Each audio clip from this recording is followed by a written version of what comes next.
Okay, over here we have sheet metal.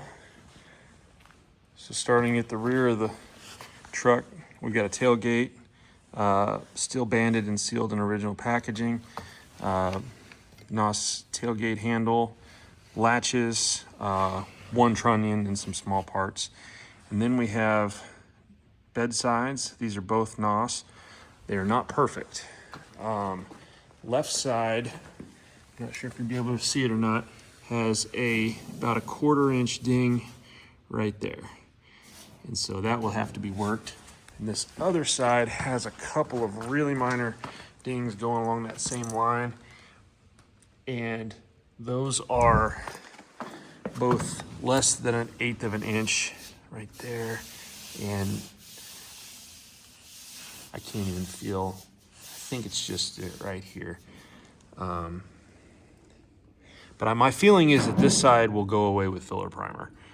So this is the primary one that has to be worked. I do think it's worth it. I think you'll get better fit and finish on your tailgate and your door openings. So I do think they're worth fixing. Over here we have NOS fender wells. They do have the original, stickers on the inside.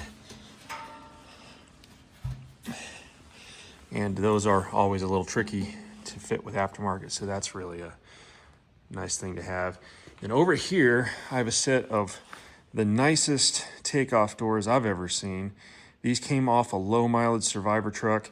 The guy who was working on the truck wanted a different set of mirrors, and so he took these off and found a different set of doors. But the inside of the shells on these are absolutely rust-free, really nice shape.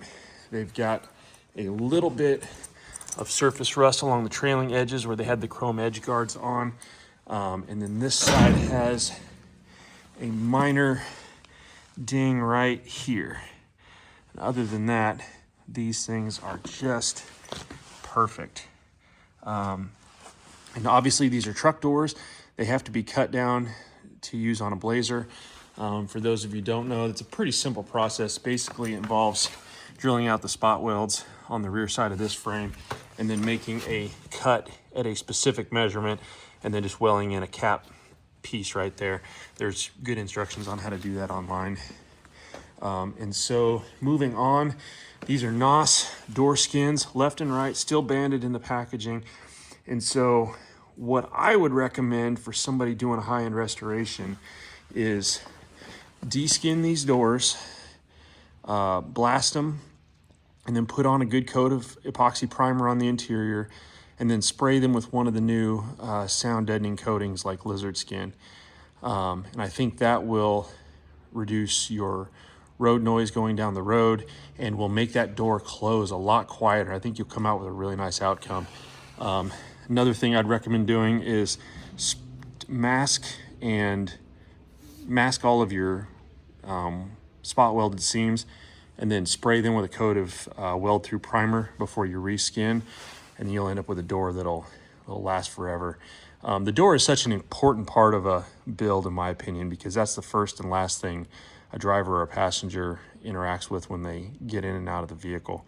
And that's a lot of times the trickiest thing to get correct, is all those door gaps and door fits.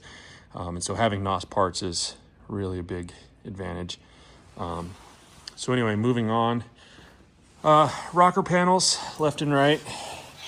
They do have the stickers on the inside. Over here, inner fenders. Now this one is not NOS. This one is just a nice clean passenger side. This one is NOS. Now it's got a ton of surface rust. The story I was given was that it was sitting out in a shed, and so the top side got, surface rust on it over the years. It's still in very nice shape, but you can see that nice clean factory primer on the inside. The rocker boxes obviously are reproduction from LMC. Over here, got a bed floor, still sealed in the original box. This is the later one that has the weld through primer. It's supposed to be a good part. Over here, Hickey roll bar. If you know, you know. Here we have a clean OEM radiator support. I actually think the radiator support in the truck might be usable, but I haven't had the radiator out to inspect those lower sections, and so I went ahead and picked this one up. So you've got a good radiator support to work with. Over here, we've got inner grille, still sealed in the original box, headlight rings, and then, oh, gotta move this. This is the outer grille. The box has seen better days, but the grille itself is in fine shape. So that is sheet metal.